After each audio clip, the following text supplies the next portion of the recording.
It was April 18, 1988. The sun was barely up over the Persian Gulf when the USS Enterprise, one of the most powerful warships ever built, turned its bow toward Iran.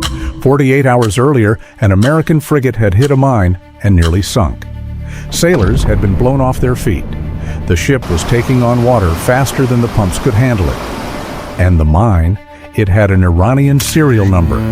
Washington had seen enough.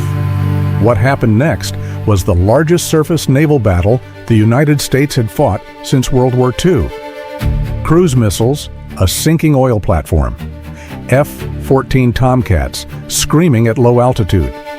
And by the end of that single day, Iran had lost half its operational navy. And yet, almost nobody knows this war happened. It had no formal declaration, no congressional authorization, no name on a war memorial. Officially, it was a series of incidents. But for the sailors, the pilots, and the oil workers caught in the middle of it, it was as real as any war ever fought. This is the story of the Tanker War and of Operation Praying Mantis, the forgotten conflict between America and Iran that history almost erased. To understand how the United States and Iran ended up shooting at each other in the Persian Gulf, you have to go back, not just to 1979 and the hostage crisis, though that's part of it, but to a war that most Westerners have largely forgotten, the Iran-Iraq War.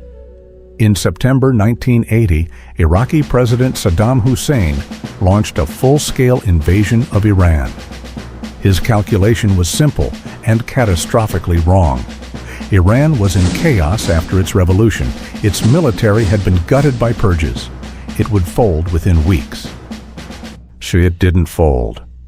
What followed was one of the bloodiest conflicts of the 20th century. 8 years, 500,000 dead, chemical weapons, human wave attacks, trench warfare that looked more like the Somme than the modern Middle East. And fueling all of it, on both sides, was oil. The Persian Gulf is the artery of the world's oil supply. In the early 1980s, roughly 20% of all global oil passed through its narrow straits. And both Iran and Iraq understood that if you could strangle your enemy's oil exports, you could strangle the war effort itself. Iraq began it. Starting in 1984, Saddam's Air Force began striking Iranian oil tankers in the Gulf, attacking ships, attacking oil terminals, trying to cut off the economic lifeline that kept Iran fighting. Iran responded in kind, and they began attacking tankers from countries they considered friendly to Iraq: Kuwait, Saudi Arabia, and eventually anyone flying the wrong flag at the wrong time. This became known as the Tanker War. Between 1984 and 1988, over 500 ships were attacked in the Persian Gulf. More than 200 sailors were killed. Tankers were struck with Exocet missiles, damaged by mines, set ablaze in the night. Insurance rates for ships transiting the Gulf went through the roof. The world's oil supply, the economic lifeblood of the industrialized world, was suddenly under direct military threat. The United States watched all of this with growing alarm. Under President Ronald Reagan, Washington had quietly tilted toward Iraq, sharing intelligence with Saddam, providing agricultural credits, even looking the other way at the chemical weapons attacks. The thinking was brutal but pragmatic, a victory for revolutionary Iran, with its fierce anti-American ideology, was simply unacceptable. But the Tanker War was threatening to destabilize the entire region, and then Kuwait made a move that would drag America directly into the conflict. In late 1986, Kuwait approached both the United States and the Soviet Union with the same request: protect our tankers. Kuwait was one of Iraq's primary financial backers in the war. Iran had been retaliating by attacking Kuwaiti shipping, and Kuwait, a small country with no serious naval power of its own, needed a guardian. The Soviets agreed almost immediately. They offered to charter Soviet tankers to Kuwait, which would give Kuwaiti oil the protection of the Soviet flag. Reagan couldn't let that stand.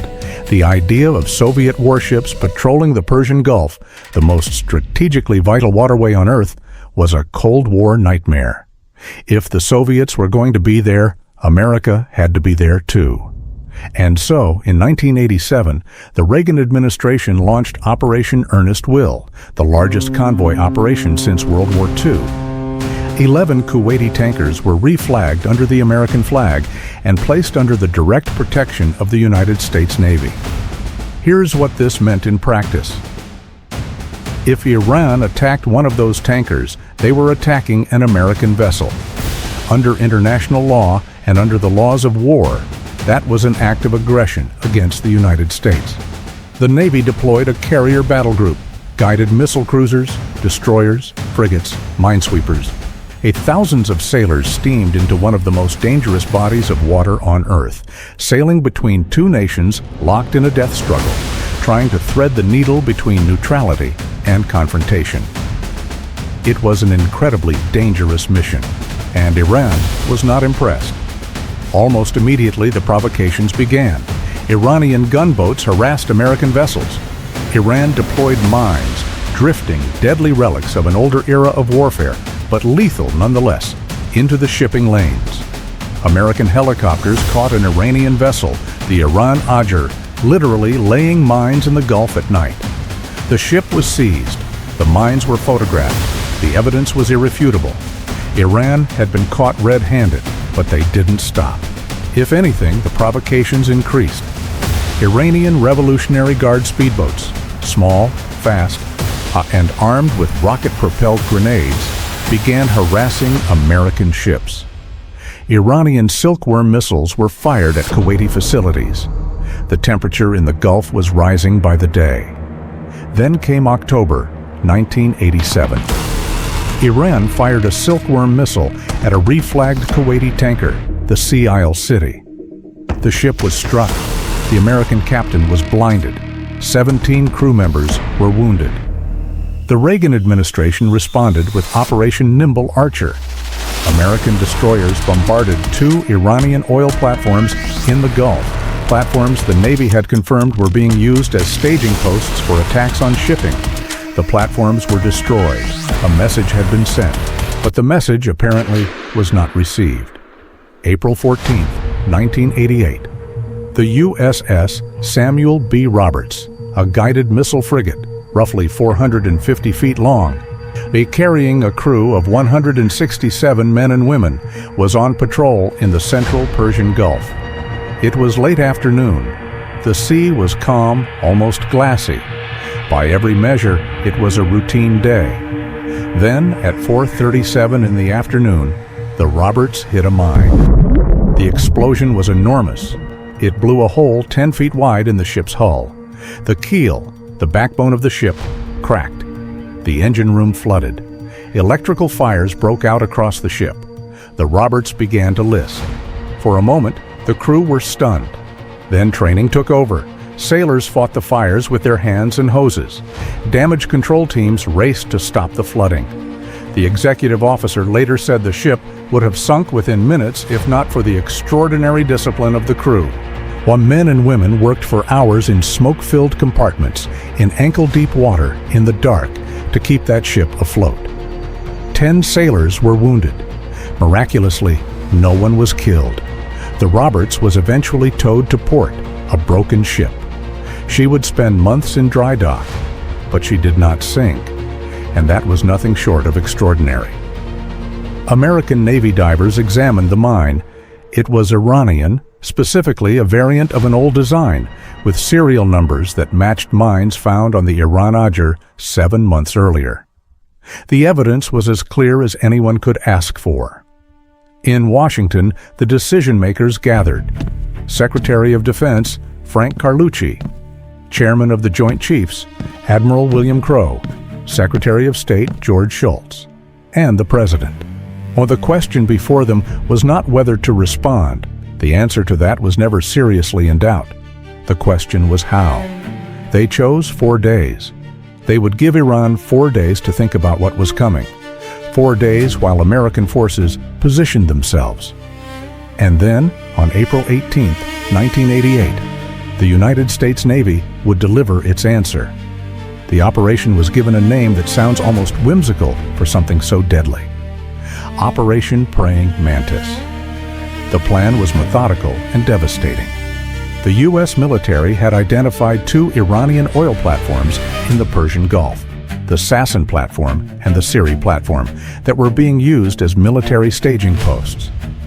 Iranian troops were based on them, radar and communications equipment was installed on them. Iranian gunboats were departing from them to harass shipping. They were military targets, and they would be destroyed. At the same time, American forces would be authorized to engage any Iranian naval vessel that presented a hostile threat. The rules of engagement were clear. If Iranian forces fired first or moved aggressively into an attack posture, they were fair game. April 18, 1988 would be the longest day in the Persian Gulf. The first strike was almost theatrical in its directness. American warships approached the Sabalan oil platform and broadcast a warning in Farsi over the radio. You have 20 minutes to evacuate. I repeat, evacuate immediately. Iranians on the platform heard the message. Some complied, others stayed, reportedly manning weapons. A small boat departed with evacuees. 20 minutes later, American sailors opened fire with naval guns. Rockets streaked across the water. The platform was shot up, boarded by U.S. Marines, and then destroyed with explosives. By the time the smoke cleared, Sabalan was a burning wreck.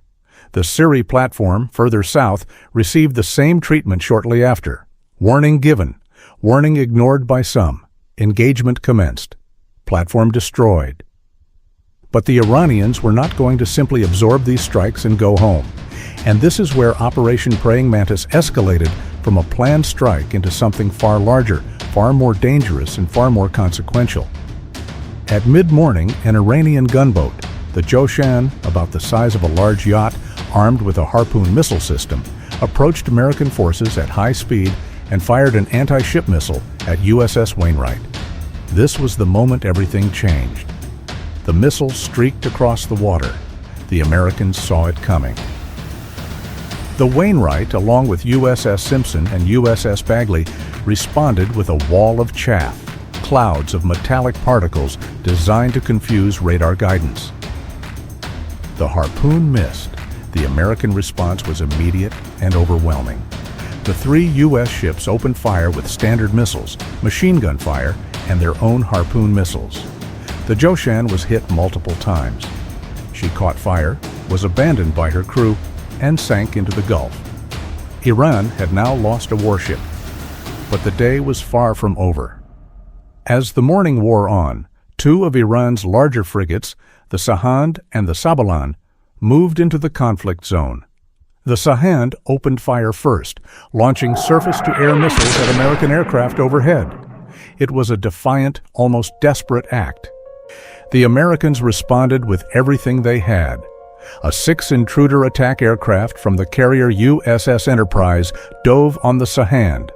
They launched Harpoon missiles and laser-guided bombs. The ship was struck multiple times. Fire broke out below decks. The Sahand's ammunition stores cooked off in a series of massive explosions that could be seen for miles. She began to sink, settling slowly into the warm waters of the Persian Gulf. American commanders were preparing to finish her off when they received a message from the Pentagon. Stand down. Secretary of Defense Carlucci had ordered a halt. Sinking the Sabalan outright might push the conflict beyond the calibrated, one-day response the United States had planned. The Sabalan was left to be towed to port. She never sailed again as a warship. By the time the sun set on April 18, 1988, the accounting was stunning. Iran had lost the Joshan, sunk. The Sahand, sunk. The Sabalan, permanently crippled. Multiple gunboats destroyed by American helicopters. 2 oil platforms obliterated. Roughly 80 Iranian sailors were dead. American losses?